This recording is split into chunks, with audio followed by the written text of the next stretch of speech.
세상에 떠도는 기묘한 괴담들. 첫 번째 이야기. 중국에서 28년 만에 잡힌 살인마의 실화 괴담.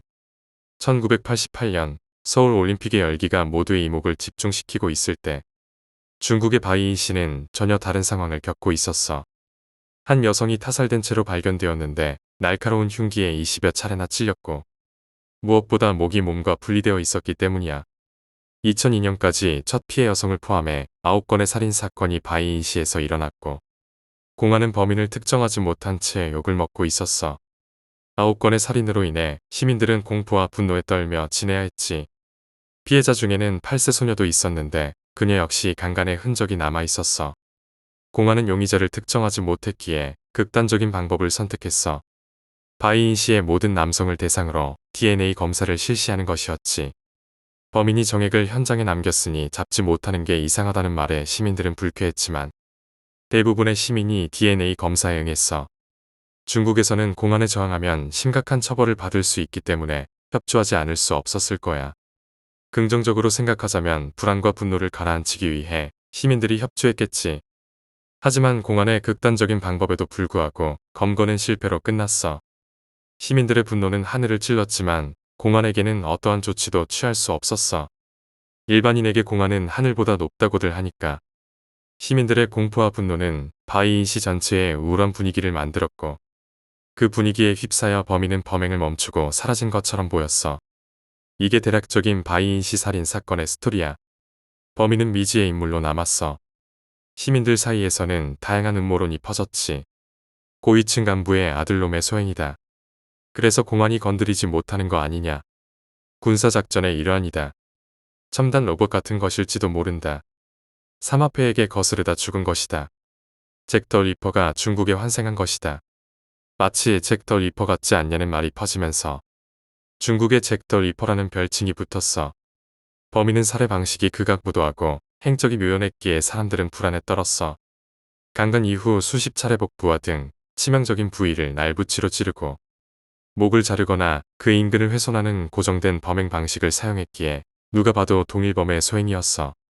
그래서 연쇄살인이라는 결론에 도달하게 된 거지. 연쇄살인범이 강간을 했다면 쾌락살인의 가능성이 높아.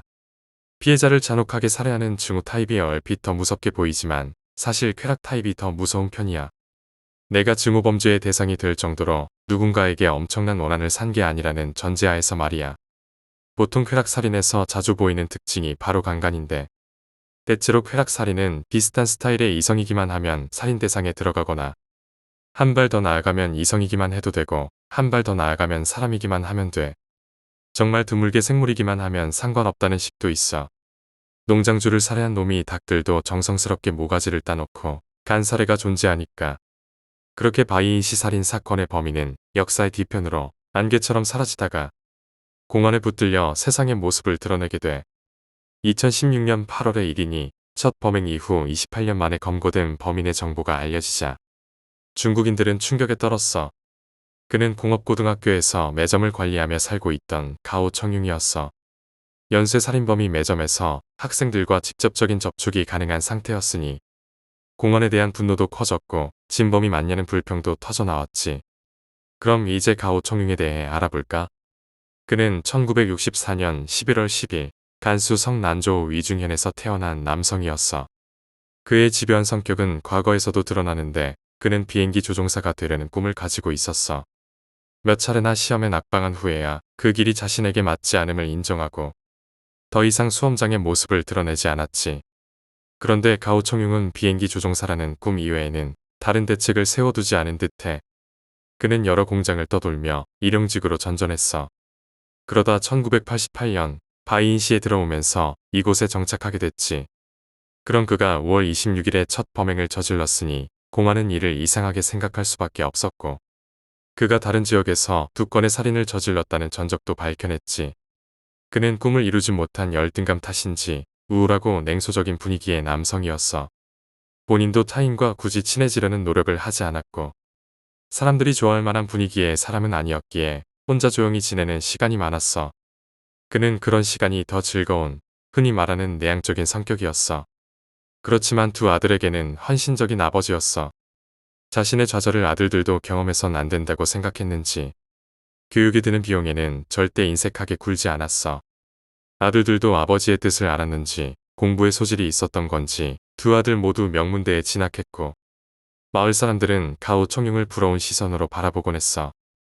헌신적인 아버지인 그가 잔혹한 살인귀일 거라고는 상상도 못했지. 그런데 이걸 어쩌나. 중국은 아직도 폐쇄적인 사회 시스템을 가지고 있는데 혈통사회라고 불릴 정도로 집안의 인물을 따지는 경우가 많아. 명문대를 졸업해도 번듯한 직장에 가기 어렵다는 걸 알았겠지. 모두 집이나 투숙 중인 객실에 무단 침입한 후 살해된 사건이었어.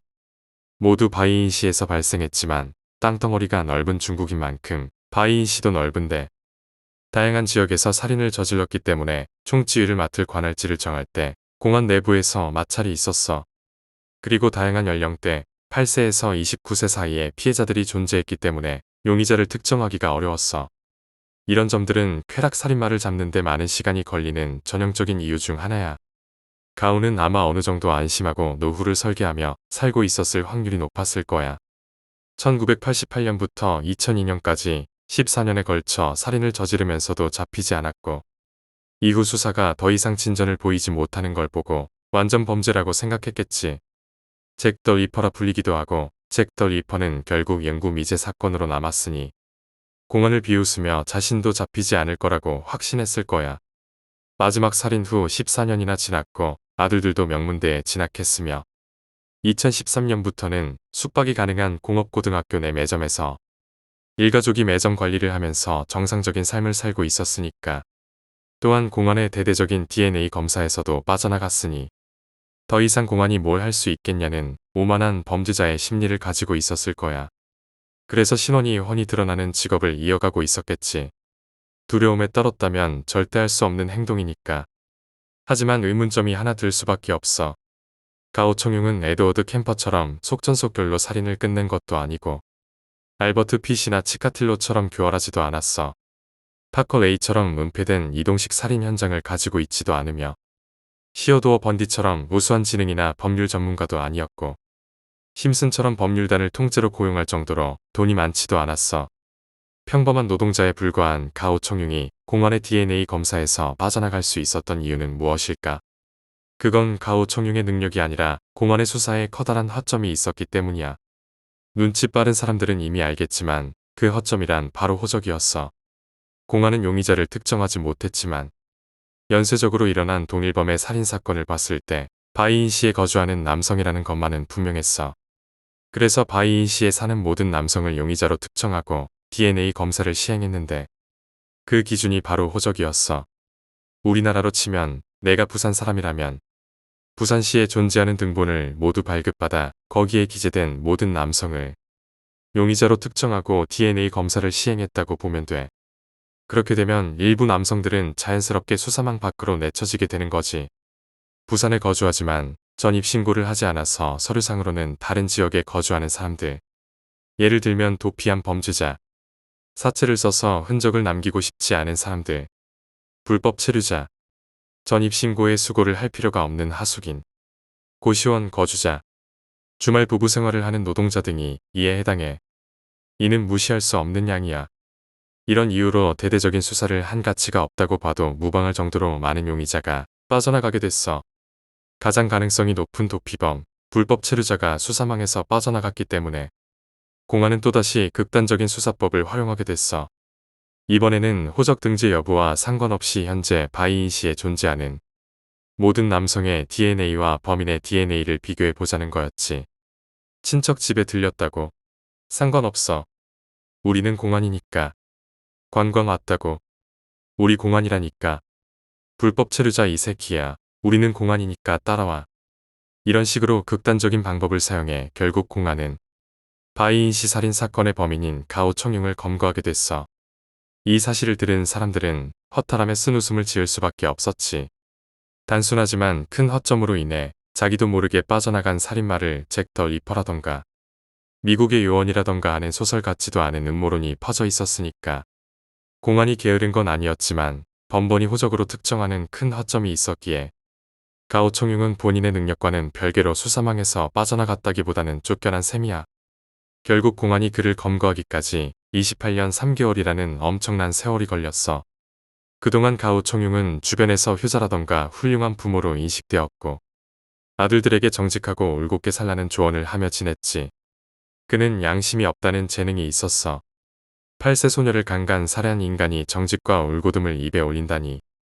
블랙 코미디 수준이라고 할 수 있어. 결국 28년간 죽어나간 것은 공안의 수사 지침에 따라 바이인시 호적을 근거로 DNA 검사를 해야 했던 실무원들이라는 얘기야. 상부가 조금만 더 생각을 깊게 했다면 어땠을까? 가오청룡은 참고로 왜소한 체격에 키도 170cm 정도밖에 안 되는 작은 체구의 남자였어. 게다가 주변에서는 그를 본받을 점이 많은 가장으로 인식하고 있었기 때문에 그의 주변인은 범인이 그라는 사실의 경악을 금치 못했다고 해. 재판 중 가오청룡은 시종일관 심드렁하고 지루해하는 기색을 보였으며 반성의 기미는 전혀 보이지 않았다고 알려졌어.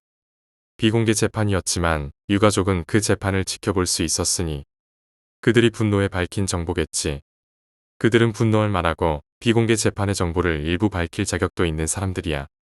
가오청룡의 변호인조차 그에게 죽음을 두려워해야 한다며 진지한 자세로 재판에 임해줄 것을 요구했지만 가오청룡의 대답은 세상에 미련은 없다는 식의 공분을 살 만한 답변이었어. 중국은 고의적 살인에 대해 특히 엄격한 처벌을 내리는 나라야. 충격을 받은 건 가오청룡의 가족도 마찬가지였어. 그의 아들은 다니던 회사에 사표를 제출하고 사회활동을 정지한 상태라고 알려졌어. 문제는 이들에게는 죄가 없는데도 불구하고 가족의 신원이 이미 유포되어 보복살인의 대상이 될 우려가 있다는 점이야. 하지만 가오청룡의 가족들은 단순히 그의 가족일 뿐 그들이 지은 죄는 없어. 중국의 시민의식은 약 20년 전 우리나라와 비슷하다고들 하니까 유가족이 아니더라도 정의라는 명분 아래 살인이 일어날 수 있다는 점이 꺼림칙해. 가족들은 정말 죄가 없으니까. 두 번째 이야기, 남자와 여자. 의도치 않게 하루가 정신없이 바빠지는 날이었다. 나는 할머니와 함께 살기 위해 어머니와 함께 지방으로 내려와 작은 가게를 운영하고 있었다. 할머니가 서울로 올라오시길 바랐지만 얼마나 더 산다고 병원비를 쓰냐며 마지막은 고향에서 보내고 싶다는 말씀을 하셨다. 어머니와 나는 어쩔 수 없이 지방에서 지내게 되었다. 그래도 나름 모아둔 돈이 있어서 지방에서 작은 철물점을 하며 지냈다. 정확한 퇴근 시간은 없지만 날이 어둑해지면 가게 문을 닫고 작은 아파트 단지로 들어가 1층에 있는 집에 들어갔다. 집에 온 후에는 항상 핸드폰을 보며 누워 있었는데 갑자기 초인종이 울렸다. 오후 4시 반. 누가 우리 집에 이 시간에 올까? 문 앞으로 갔다. 누구세요? 무료 비타민 나눠드리고 있습니다. 아파트 단지 아니고 CCTV가 있다고 알고 있었기에 안심했는지 아무 의심 없이 문을 살짝 열어 얼굴을 보았다. 약국에서 볼 수 있는 가운을 입은 사람 2명이 앞에 서 있었다. 남자와 여자. 저희는 필요 없습니다. 웃음을 지으며 말한 후 문을 닫으려는 순간 손 하나가 문을 잡았다. 그리고 문이 열리며 보이는 사람은 5명. 여자 2명과 남자 3명이었다. 가운을 걸친 남자와 여자, 평상복을 입은 남자 2명과 여자 1명. 그들은 다시 한번 나에게 약을 권했고 나는 이상한 느낌이 들어 그저 문을 닫기 위해 힘을 더 주었다. 그러자 문을 잡고 있던 남성의 손이 쑥 들어와 내 옷을 잡아 끌어당겼다. 갑작스러운 상황에 놀랐지만 한 손으로는 계속 문을 당기며 거실에 계시던 어머니께 도와달라고 외쳤고 나머지 한 손으로는 주머니에 있던 핸드폰을 꺼내 경찰에 신고했다. 문을 강제로 열려고 하는 행동을 제외하고는 그들은 어떠한 말도 하지 않았다. 아니, 내가 정신이 없어서 못 들었을지도 모른다. 어머니와 함께 필사적으로 문을 당기며 경찰에 연락을 하니 여성 경찰의 목소리가 들렸다. 다급히 주소와 함께 강도가 왔다는 이야기를 전하고 핸드폰을 놓고 두 손으로 문을 막았다. 경찰과 통화를 하는 걸 눈치챘는지 그 5명은 도망가기 시작했다. 핸드폰을 들고 계속 통화를 하며 나는 그들을 쫓아갔다. 무슨 용기가 났는지는 모르지만 나는 그들을 쫓아나갔다. 먼저 내려간 그들은 승합차를 탔다. 잠시 쫓아가다가 나도 서둘러 차를 타기 위해 다시 집으로 달려가 키를 가져온 후 바로 쫓아나갔다. 시야에서 사라졌지만 경찰에게 계속 연락을 하며 차를 몰았다. 상황을 묻는 경찰관이 계속 물어보며 간단히 이야기를 전하고 주변을 둘러보던 중 좌회전 신호를 받는 승합차가 보였다. 아까 본 차가 확실했다. 뒤를 바짝 추격하며 차량 번호와 대략적인 위치를 말한 후 계속 쫓아갔다. 20분의 추격 끝에 그들은 경찰에 의해 잡혔고 나는 그들의 얼굴을 볼 수 있었다. 다들 평범한 얼굴들이었다. 오히려 착해 보이기까지 했다. 이런 얼굴들로 나를 그렇게 겁먹게 만들었다는 게 괘씸해서 내 옷을 잡았던 놈의 얼굴을 주먹으로 한 대 쳤다. 경찰이 나를 말렸고 나는 씩씩대며 그들을 다그쳤다. 왜 그랬냐고, 어떻게 차를 빌렸냐고 물었지만 그들은 가출 청소년들이었고 이런 짓까지 하게 된 것 같다고 한다. 정확한 이야기는 더 조사를 해봐야 한다고 했기에 그 이상은 알 수 없었다. 이렇게 그날이 마무리될 줄 알았다면 그날을 하나의 해프닝으로 넘길 수 있었겠지. 하지만 나와 통화를 하던 여성 경찰이 오기 전까지는 그게 끝이 아니었다. 세 번째 이야기, 절대로 허공에 대고 웃지 마라. 대학교를 휴학하고 바리스타 자격증을 따기 위해 집에서 1시간 거리인 학원을 다녔다. 일주일에 3번가량 매일 아침 8시 반에 학원에 갔다가 12시 전에 끝났는데 어느 날 학원 끝나고 집으로 돌아오는 길이었다.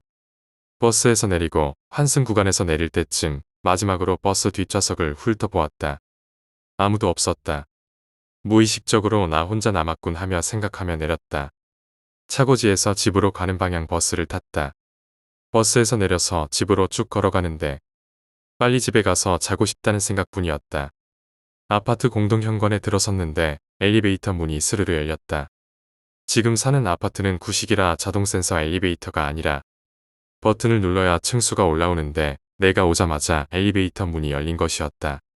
그래서 탈까 말까 하다가 그냥 계단으로 올라갔는데 이때부터가 문제의 시작이었다. 계단을 1.5층쯤 올랐을 때 현관문이 열리며 스르륵 소리가 들렸다. 분명 아무도 없었는데 스르륵 소리가 났다. 순간 소름이 끼쳐서 뛰어 올라갔다.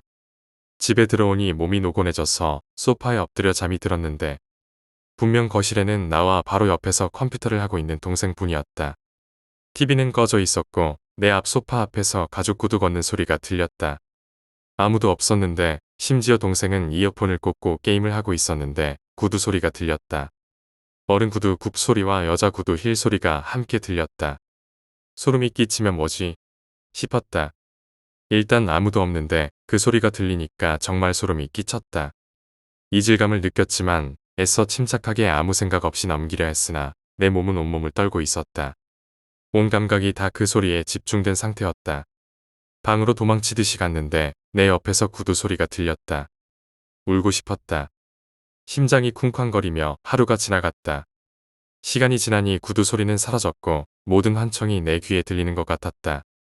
그런데 그것은 환청이 아니었다.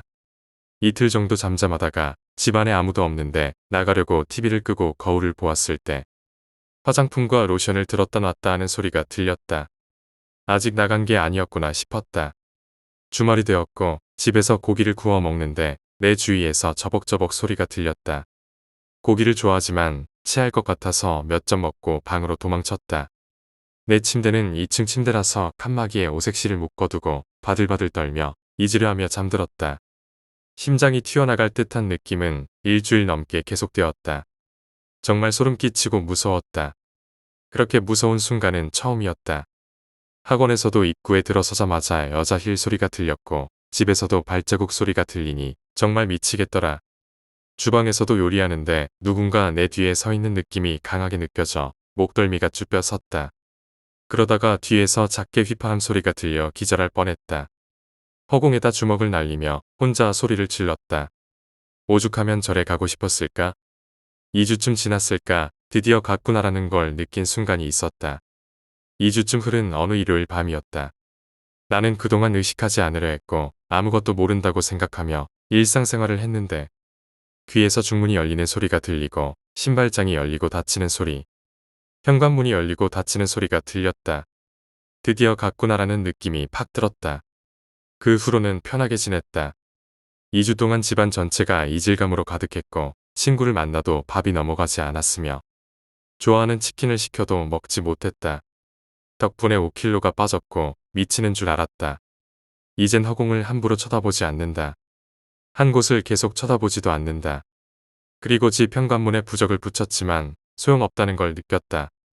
정신병도 아니고 환청도 아니었다.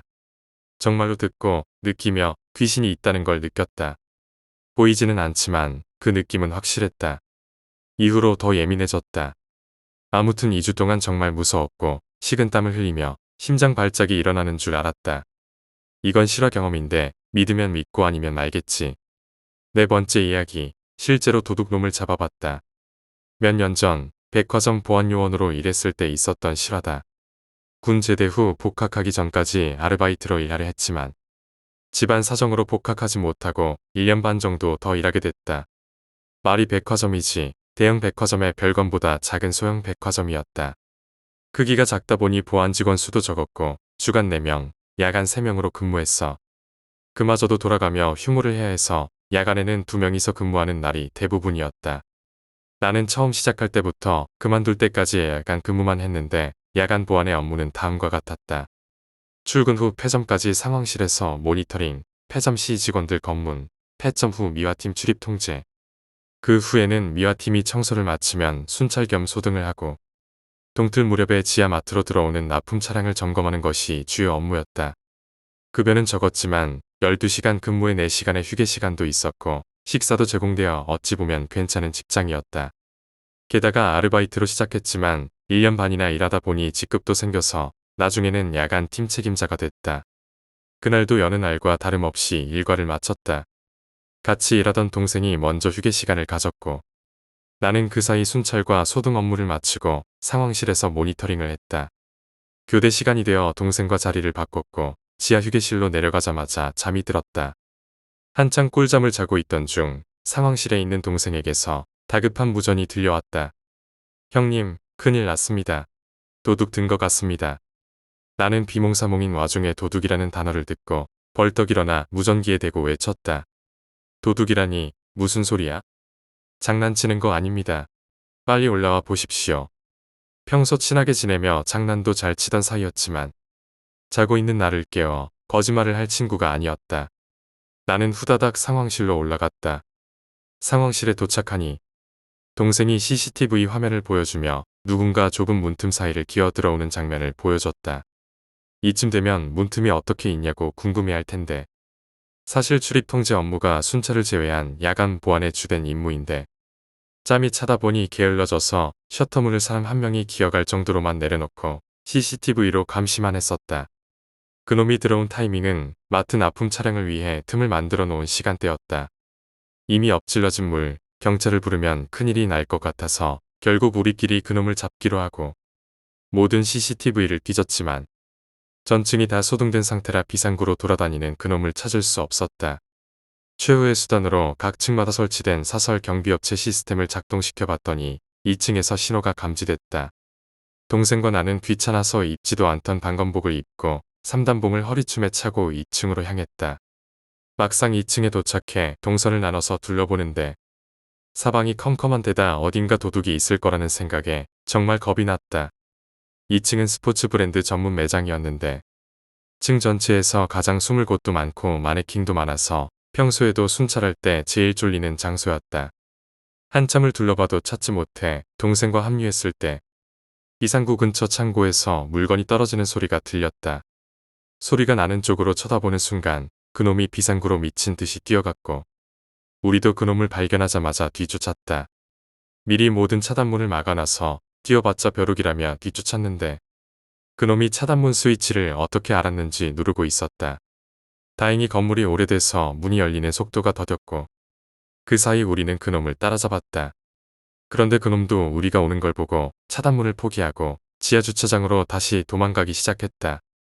나는 무작정 따라가면 못 잡을 것 같아서 동생은 계속 쫓게 하고 나는 지하주차장 반대편 출구로 미리 가서 길목을 막았다. 시간이 지나고 멀리서 누군가 뛰어오는 소리가 들렸고 조금 뒤 그 도둑놈의 모습도 보였다. 나는 달려오는 그놈에게 3단봉을 펼쳐 휘두르려 했지만 그놈이 날아차기를 시도해 내 어깨에 부딪히면서 서로 나뒹굴었다. 이어서 동생이 따라왔고 그놈에게 와사바리를 날렸다. 그때부터 우리의 매질이 시작됐다. 몇 시간을 뒤쫓으며 쌓인 분노와 안도를 담아 얼굴 빼고 구석구석 자근자근 밟아놨다. 나중에 보니 복면을 벗긴 그 도둑놈은 몇 달 전에 근무 태만으로 내가 보고에 잘리게 만든 같은 조야간 직원이었다. 그놈이 내 이름을 부르며 쌍욕을 하자 다시 잠시 매질을 한 뒤에야 경찰을 불러 상황을 마무리했다. 아침이 되어 도둑을 잡았다는 보고를 받은 팀장과 관리소장이 왔고 우리에게 수고했다고 아침밥을 사줬다. 긴장이 풀리자 온몸이 덜덜 떨려 제대로 먹지도 못하고 퇴근했다. 동생은 처음 목격자라 경찰서에 가서 진술도 했다. 그놈이 훔치다가 걸린 옷과 귀금속에 금액이 1,000만 원 가까이 된다고 들었다. 그걸 못 잡았다면 지금 생각해도 아찔하다. 다음 날 저녁 수뇌부에서는 우리의 상벌을 두고 논의가 있었다. 애초에 뚫렸으니 징계하자는 의견과 결국 피해 없이 잡았으니 상을 주자는 의견이 부딪혔지만 다행히 우리는 포상금을 받게 됐다. 나는 이후 다른 일을 위해 그만두게 됐지만 그 일을 계기로 동생은 경찰이 되기 위해 공부했고 얼마 전 경찰 시험에 합격했다는 소식을 들었다. 5번째 이야기, 오래전에 보았던 이상한 불빛. 2008년쯤 적외선 카메라를 가지고 논 적이 있었어.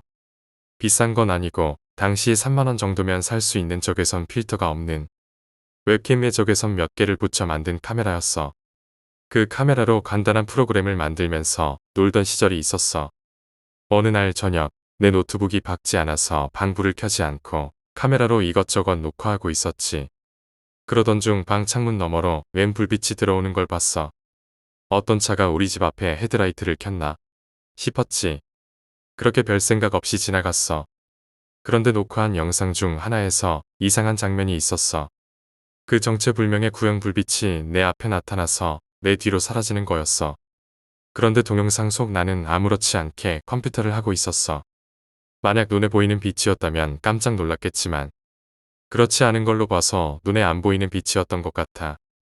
처음에는 왜 이상한 게 찍혔는지 궁금했지만 얼마 뒤 동영상을 삭제했어.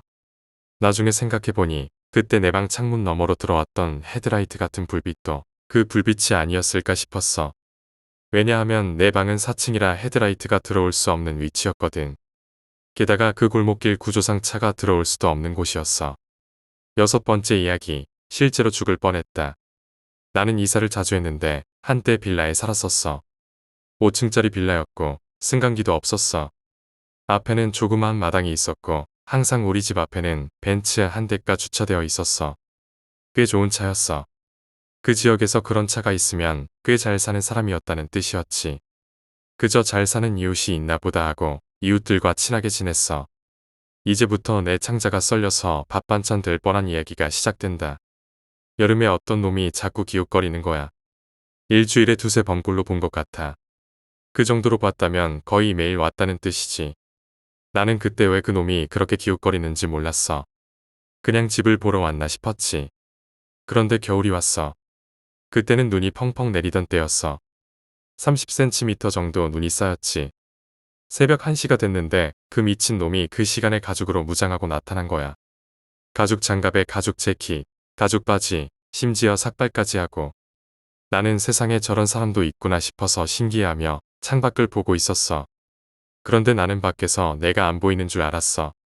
나중에 보니까 안에서 불을 켜놓으면 밖에서 안이 훤히 보이더라. 그 놈이 내 쪽을 빤히 보더니 벤츠 앞에 서서 뭘 자꾸 확인하는 거야. 차주인가 싶었지만 뭔가 이상했어. 몇 분 후 그 놈이 갑자기 우리 집으로 뛰어오는 거야. 그런데 정말 무서웠던 건 그 놈이 뒷걸음으로 뛰어왔다는 거야. 눈길에 발자국을 남기지 않으려고 한 거지. 나는 본능적으로 이놈이 내 순대를 따라오는구나 하고 느꼈어. 그래서 순식간에 문을 잠그고 존버했어. 혹시 무고한 미친 놈일지도 모른다는 생각에 존버 중이었지. 우리 집은 예전 건물이라 층마다 집이 하나씩 있었는데 우리 집이 4층이고 5층이 집주인이었어. 어지간한 사람들은 4층 이상 올라올 일이 없었지. 그런데 그 놈 발자국 소리가 바로 가까이까지 와버린 거야. 정말 무서웠어. 똥구멍이 쪼이며 콩팥이 하나로 합쳐지고 온몸에 장기가 쏟아져 내릴 것 같았어. 나는 바로 집주인 아저씨에게 전화했어. 이상한 사람이 있는 것 같으니 조심해서 확인해달라고 했지. 원래는 남을 위험에 끌어들이지 않지만 당장 내가 죽을 것 같았으니 부탁할 수밖에 없더라. 집주인 아저씨와 친했기 때문에 아저씨가 바로 식칼 들고 나오셨어. 늦은 시간이었는데도 정말 감사했어. 나중에 알고 보니 아저씨도 그 놈의 존재를 알고 있었더라고. 그렇게 나오신 아저씨가 당신 뭐야? 하고 소리치셨는데 진짜로 동네가 다 놀랄 정도로 고함치니까 그 놈이 도망가더래. 아저씨 말로는 그 놈이 단도를 지니고 있었다고 하더라. 나는 바로 경찰에 신고했지만 결국 잡지는 못했어. 증거 불충분으로 수사가 약소하게 이뤄질 수밖에 없었고 미수로도 처리하기 힘들어 간단한 수사만 이뤄졌지. 지금 와서 왜 눈오는 날 벤치에 기웃거렸을까 생각해보니 외제차에 달린 블랙박스가 눈에 가려 제 기능을 못할 때를 기다린 것 같아. 7번째 이야기. 어느 원룸. 그는 고등학교를 갓 졸업하고 공장에 취직했어. 집에서 멀리 떨어진 공장이었기에 출퇴근을 걱정한 그는 차를 한 대 사려 했지만 아직 운전면허가 없어서 공장 근처에 원룸을 하나 구했어. 이사 첫날 친구 3명이 이사를 도와주고 사회에 첫 발을 내디딘 그를 축하하며 술 파티가 벌어졌어. 이내 4명은 술에 취해 잠들었어. 한참 자고 있던 그는 새벽녘에 아주 이상한 꿈을 꿨어. 이상한 여자가 원룸 옥상에서 맨손으로 기어내려 오려고 하는 꿈이었어. 그 원룸은 4층짜리 원룸이었고 그가 있는 곳은 3층이었어. 깜짝 놀라 잠에서 깬 그는 방금 꾼 꿈을 되짚어 보려 했지만 더 이상한 일이 벌어졌어. 바로 옆에서 자던 친구도 마치 무언가에 놀라서 잠에서 깨어난 거야. 그가 무슨 일이냐고 묻자 친구가 하는 말이 꿈에서 웬 여자가 맨손으로 원룸을 기어내려 오고 있었어. 그는 소스라치게 놀라 친구에게 자신의 꿈을 얘기해 주었어. 그의 꿈은 여자가 옥상을 기어내려 오려고 준비하는 꿈이었고 친구의 꿈은 여자가 기어내려오고 있는 꿈이었어. 둘이 서로를 쳐다보며 말을 잇지 못하고 있을 때 또 다른 친구가 소스라치게 놀라며 깨어났어. 그 친구의 꿈에서는 여자가 창문을 넘어오고 있었다고 했어. 셋은 머리털이 곤두서는 느낌을 받았어. 이건 예사로운 꿈이 아니라고 느낀 그들은 마지막으로 남은 친구를 깨워 이곳을 떠나기로 했어. 불을 켜고 자던 친구를 깨웠어. 무슨 일이야? 일단 여기서 나가자. 여기 뭔가 이상해. 그러자 잠에서 깬 친구가 하는 말이 미친놈들, 새벽에 자는 사람 깨워서 한다는 소리가 그거야? 그런데 그 친구가 계속해서 말했어. 그나저나 방금 꿈에서 웬 여자가 내 어깨를 잡으면서 가긴 어딜 가? 그러더라. 8번째 이야기. 기묘한 인형. 그 인형은 어린 시절 나에게 유일한 친구였어. 외로움을 많이 타던 나는 그 인형에게 말을 걸고 고민을 털어놓곤 했지. 그 인형은 나를 이해해주는 듯한 느낌이 들었고 늘 내 곁에서 함께해 주었어. 그러던 어느 날 나는 인형을 침대에 두고 잠이 들었어. 꿈속에서 나는 낯선 곳에 있었어. 어두운 방 안에서 나는 아무것도 보이지 않는 상황이었는데 무언가가 내 곁에 있는 느낌이 들었지. 갑자기 방 안에 한 구석에서 인형이 나타났어. 인형은 나를 향해 천천히 다가왔고 나는 공포에 질려 도망치려 했지만 몸이 움직이지 않았어. 인형이 내 앞에 다가오자 나는 그 인형이 웃고 있는 것을 보았어. 하지만 그 웃음은 절대 인간의 웃음이 아니었어. 기괴하고 소름 끼치는 웃음이었지. 나는 그 웃음소리에 깨어났어. 꿈에서 깨어났지만 그 웃음소리가 아직도 귓가에 맴돌았어. 잠에서 깨어난 나는 두려움에 떨며 침대에서 일어났어. 그런데 인형이 침대에 없었어. 분명히 내가 침대에 두고 잤던 인형이 어디에도 보이지 않았지. 나는 집안을 돌아다니며 인형을 찾아다녔어. 그런데 인형은 집안 어디에도 없었어. 나는 두려움에 떨며 온 집안을 뒤졌지만 인형은 끝내 찾을 수 없었어. 그 후로 인형을 본 적이 없어. 하지만 그날 이후로도 종종 그 인형이 웃는 소리가 들려오곤 했어. 나는 그 소리가 너무 무서워서 결국 다른 집으로 이사하게 되었어. 하지만 그 인형의 웃음소리는 여전히 내 귀에 들려와. 마치 어디선가 나를 지켜보고 있는 것처럼. 9번째 이야기. 무서운 동굴 탐험. 어느 날 친구들과 함께 동굴 탐험을 가기로 했어. 그 동굴은 예전부터 전설이 내려오는 곳이었지. 저 동굴에 들어가면 절대 나오지 못해. 동굴 안에 귀신이 산대. 그런 소문이 있었지만 우리 친구들은 그런 이야기를 무시하고 동굴로 향했어. 동굴 입구에 도착했을 때 우리는 약간의 긴장감을 느꼈지만 누구도 겁먹은 티를 내지 않았어. 우리는 손전등을 켜고 동굴 안으로 들어갔어. 동굴 안은 점점 어두워졌고 손전등이 없었다면 아무것도 보이지 않을 정도로 캄캄했어. 우리는 동굴 깊숙이 들어가다가 갑자기 길을 잃었어. 계속해서 앞만 보고 걷고 있었는데 어느 순간 주변이 전혀 낯선 곳이 되었지. 방향을 잃고 불안감이 커져갔어. 갑자기 손전등 불빛이 깜빡거리기 시작했어. 그리고 우리는 동굴 벽에 뭔가 써있는 것을 보게 되었어. 여기서 나오지 못할 것이다. 우리는 소름이 돋아 동굴을 빠져나가려 했지만 길을 잃어버렸어. 그때 갑자기 우리를 향해 다가오는 발소리가 들려왔어. 누군가 우리 뒤를 쫓아오는 소리가 들리기 시작했어. 우리는 공포에 질려 비명을 지르며 도망쳤어. 하지만 아무리 뛰어도 소리는 점점 더 가까워져 갔어. 우리는 더 이상 도망칠 수 없는 상황에 처하게 되었어. 발소리는 점점 더 가까워졌고 우리는 서로를 부둥켜 안고 떨고 있었어. 그 순간 손전등 불빛이 꺼지고 동굴 안은 완전히 어둠 속에 잠겼어. 우리는 그 자리에서 움직일 수 없었어. 갑자기 차가운 손이 내 어깨를 잡아챘고 나는 그 자리에서 소리를 질렀어. 그리고 아무것도 기억나지 않았어. 정신을 차려보니 동굴 밖에 있었어. 친구들도 다들 밖에 나와 있었지. 아무도 그날의 일을 기억하지 못했어. 우리는 동굴에서 무슨 일이 있었는지 어떻게 밖으로 나왔는지 전혀 기억할 수 없었어. 단지 한 가지, 우리 모두가 동굴 안에서 차가운 손에 잡혔던 그 순간만은 또렷이 기억하고 있었지. 10번째 이야기, 도망칠 수 없는 그림자. 나는 항상 어둠이 무서웠어. 어렸을 때부터 그림자가 따라오는 게 두려웠지. 그런데 어느 날 나는 그림자가 정말로 나를 쫓아온다는 것을 알게 되었어. 그날은 평소와 다를 것 없는 하루였어. 학교에서 돌아온 나는 방에서 숙제를 하고 있었어. 그러다 문득 창밖을 바라보았어. 저녁 노을이 지고 있었고 방 안에 그림자가 길게 드리워져 있었지. 그런데 그 그림자가 갑자기 이상하게 느껴졌어. 평소에는 내 움직임에 따라 움직이던 그림자가 이번에는 내 움직임을 따라오지 않았어. 나는 손을 흔들어 보았지만 그림자는 전혀 반응하지 않았어. 오히려 그 그림자가 점점 더 내 쪽으로 다가오는 것처럼 느껴졌어. 나는 무서워서 방에서 나와 부모님께 달려갔어. 부모님은 나를 진정시키며 그저 착각일 뿐이라고 말씀하셨어. 하지만 나는 분명히 그림자가 나를 쫓아오고 있다는 걸 느꼈어. 그날 밤 나는 불을 끄지 않고 잠들었어. 그런데 갑자기 방 안이 어두워졌어. 눈을 떠보니 전등이 꺼져 있었어. 나는 곧장 전등을 켜려고 했지만 몸이 움직이지 않았어. 그 순간 내 침대 옆에 그림자가 서 있는 것을 보았어. 그림자는 점점 더 내 쪽으로 다가왔고 나는 공포에 질려 비명을 지르려 했지만 목소리가 나오지 않았어. 그림자는 내 바로 앞에서 멈췄고 나는 그 자리에서 굳어버렸어. 그리고 그림자는 사라졌어. 그 후로도 나는 그림자가 나타나는 악몽을 꾸곤 했어. 그림자가 내 방 안에서, 내 침대 옆에서, 심지어 내 꿈속에서도 나를 쫓아왔어. 그 그림자는 결코 사라지지 않았어. 나는 그 그림자에게서 도망칠 수 없었어. 11번째 이야기, 끝나지 않는 전화벨. 그날은 평소와 다름없는 하루였다. 나는 회사에서 퇴근해 집으로 돌아와 저녁을 먹고 평소처럼 TV를 보고 있었다. 그런데 갑자기 전화벨이 울렸다. 무심코 전화를 받았지만 아무도 말을 하지 않았다. 여보세요? 나는 몇 번을 물어보았지만 전화 너머에서는 아무런 소리도 들리지 않았다. 이상한 느낌이 들어 전화를 끊었는데 곧바로 다시 전화벨이 울렸다. 이번에도 전화를 받았지만 여전히 아무런 소리도 들리지 않았다. 나는 점점 불안해지기 시작했다.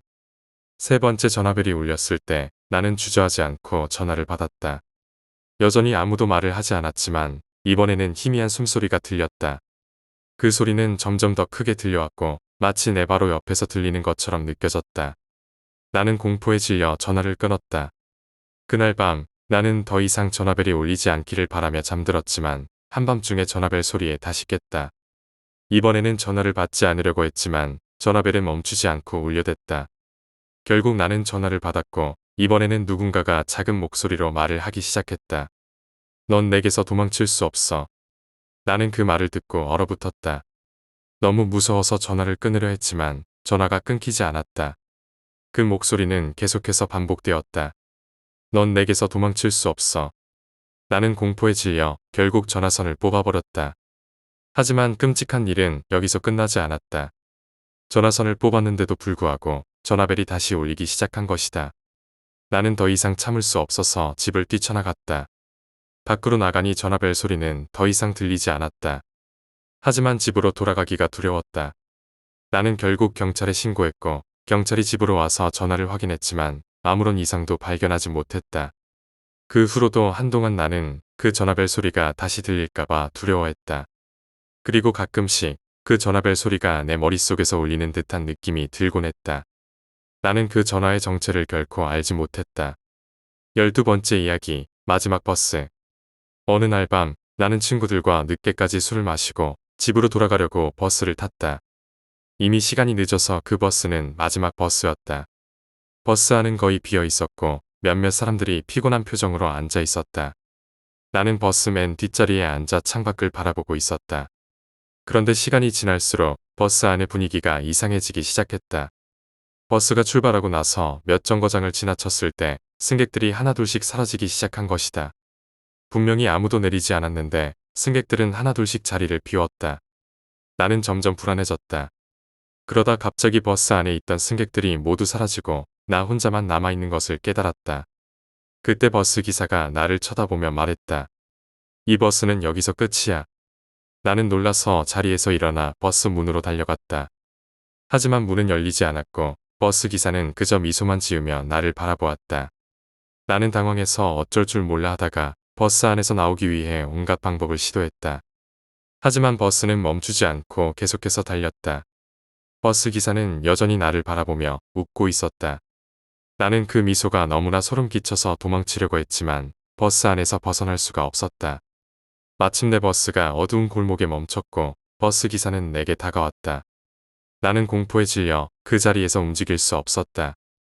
그리고 버스 기사는 나를 붙잡고 문을 열고 나가라고 말했다. 나는 그의 소나귀에서 벗어나려고 했었지만 그는 나를 놓아주지 않았다. 결국 나는 버스 밖으로 끌려 나갔다. 그리고 내가 서 있는 그곳은 버스 정류장이 아니었다. 그곳은 어딘지 모를 낯선 곳이었다. 주변에는 아무것도 보이지 않았고 어둠만이 나를 둘러싸고 있었다. 버스 기사는 그곳에 나를 남겨두고 다시 버스를 출발시켰다. 나는 어둠 속에 홀로 남겨졌고 그날 밤 어떻게 집으로 돌아왔는지 전혀 기억이 나지 않았다. 지금도 그날 밤의 기억은 악몽처럼 내 머릿속에 남아있다.